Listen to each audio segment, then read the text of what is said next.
The computer screen was still showing the work I had left unfinished. I read a line again, changed a few numbers, then moved to the next window. My phone was lying beside me when it vibrated with a notification from the stock market app. I glanced at it without opening it. But that small icon on the screen was enough to bring yesterday's price range back into my mind. What if I had sold earlier? Not at the price I had watched for so long the day before. Earlier than that. Back when the loss was still small, before I went to the shareholders meeting. At the time, I had thought about selling. But then I wanted to see whether there was still something missing from my method. If I had stopped there, I wouldn't have held the stock through the months that followed. I looked back at the computer screen. A line I had just been reading suddenly felt unfamiliar. I had to scroll up a few lines to remember where I had left off. My phone rang. A colleague needed me to check part of a document before it was sent out. I opened the file again, went through each section, then continued with my work. One by one, the work windows were closed. I reached for my phone. The stock market app icon was still there. My finger passed over it without opening it. What I needed to do now was pick up my child from school. The line of cars outside the school stretched along the side of the road. I slowed down and stopped in the usual spot. Students came out in groups, their voices mixing with the sound of traffic. I watched the gate until I saw my child walking out, a backpack on their back and something in their hand that a friend had just given them. My child opened the door, got into the car, and immediately started telling me about school, a test, a friend who had been reminded by the teacher, and something their group wanted to take part in it. I asked a few questions, listened to the explanation, then pulled into the stream of cars leaving the school. When we reached a busier section of the road, the car stopped at a red light. My child was still talking in the back seat. My eyes were on the numbers counting down on the traffic light. But my thoughts had already returned to that old decision. What if I had sold before going to the shareholders meeting? Then I wouldn't have heard the 5-year plan. I wouldn't have watched long-term investors asking questions. I wouldn't have walked out of that room with an image of the kind of long-term investor I wanted to become. And when the stock continued to fall, I wouldn't have had those reasons to keep waiting. My child called from the back seat, making me turn slightly. They asked if I had heard the last thing they said. I told them to say it again. The light turned green. The cars ahead began to move. I drove on, listened as my child repeated the part I had missed, and responded as usual. The conversation shifted from school to something a few of their friends wanted. My child told me how much it cost and asked if we could buy it someday. I didn't answer right away. That number seemed so small compared with the additional money I had lost as the stock continued to fall. The loss immediately took on a different shape in my mind. It was no longer just a red number in my account. That money could have paid for the things my child had just mentioned, school fees, or a few family trips. I knew I had never intended to use my investment money for those things. But the comparison appeared anyway. If only I had sold earlier. I told my child I would think about it, then kept driving. My phone vibrated just as I got home. A message reminded me about a dinner I had already agreed to attend. I took my child inside, changed my shirt, then opened a ride-hailing app. The car arrived just as I stepped outside.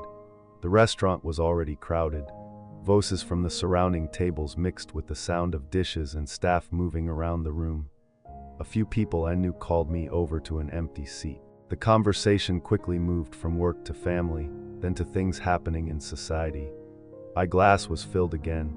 I raised it with everyone else, then set it down as the conversation continued. No one talked about stocks. I didn't open my phone to check prices either. Something someone said made the whole table laugh. The person beside me continued the story. I added a few words, then listened as someone else spoke. The drink in my glass slowly went down. More food arrived. Laughter kept finding its way into the conversations around the table. The person sitting across from me mentioned a piece of land they once had a chance to buy, but eventually passed on. Its price was much higher now. The person beside them immediately joked that if they had bought it back then, things would probably be very different now. Everyone laughed. I laughed too. but the word "if" brought an old price range back into my mind. The person across from me was still talking about the land, but I was remembering the day I walked into the shareholders meeting. What if I hadn't gone that day? Maybe I wouldn't have found that image of a long-term investor, and maybe I wouldn't have used that very image to keep myself holding on through the months that followed. I raised my glass and took a sip. The conversation had already moved on, but my thoughts went further back. Before the shareholders meeting, there was the moment I decided to try a new method. Before that, there was the day I chose this stock. If just one decision at any of those moments had been different, everything that came after might have been different too. The person beside me lightly touched my arm and raised their glass. I clinked mine with everyone else's, then returned to the conversation. When I stepped out of the restaurant, the air outside felt much cooler. I stood near the entrance, opened my phone to call a ride, and watched people moving along the street. A few notifications appeared on the screen. One of them was from the stock market app, but I turned off the screen before the car arrived. I sat in the back seat. Rows of lights outside the window drifted backward. The steady sound of the engine filled the space beneath me. There was no conversation from the dinner table anymore. No voice from my child in the back seat. And in that quiet, my thoughts kept tracing their way back through all the places where I could have taken a different turn. Sell before the shareholders meeting. Don't go to the meeting. Don't switch to the new method. And further back still, don't buy the stock at all. These choices led to a different version of the present. In one, the loss was only a small part of what it was now. In another, that stock had never entered my portfolio at all. The further back I went, the more comfortable those imagined versions became compared with the present I was actually living in. The car turned onto a familiar road. I watched the lights from the shops slide across the window and disappear. Just one different decision. And everything that followed seemed as though it could have been different. The door opened into the softer light of home. Everyone had already gone to bed. I walked in quietly and placed my phone and keys on the table. The guitar was in its usual place. I took off my watch, sat down, and picked it up. The alcohol made my body feel a little warm, but my mind felt lighter than it had in the car. I tried a few chords, then started playing the piece I had been practicing. My fingers had grown familiar with the distance between the strings, so I didn't need to look down as much as before. I played slowly, letting my hands move through the parts they already knew. The sound of the guitar was just loud enough to fill the quiet room. One chord buzzed. I stopped, adjusted my fingers, then played that part again. This time, the sound was cleaner. A little later, my hand slipped out of rhythm. I went back a few bars and continued. The phrase returned to where I wanted it. I kept playing. The thoughts from the car gradually gave way to the sound of the guitar. My left hand changed chords. My right hand kept the rhythm. Whenever something didn't sound right, I stopped and played it again. Little by little, the music pulled my attention back to the sounds in front of me. When I reached the part I had played wrong before, my hand stopped on the strings again. In the silence between two chords, the old price range returned. If I had sold that day, everything might have been different. I played a few more chords.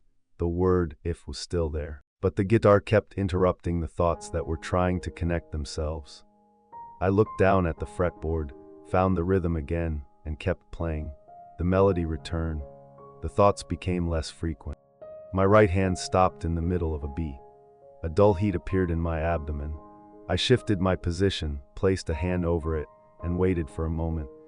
The guitar was still resting across my lap. My left hand was still on the neck. The heat turned into pain. I released the strings and leaned forward slightly, breathing slowly. The taste of alcohol was still in my mouth. My stomach cramped again. This time, the pain was stronger. I quickly placed the guitar beside me, held my stomach, and lay down across the sofa.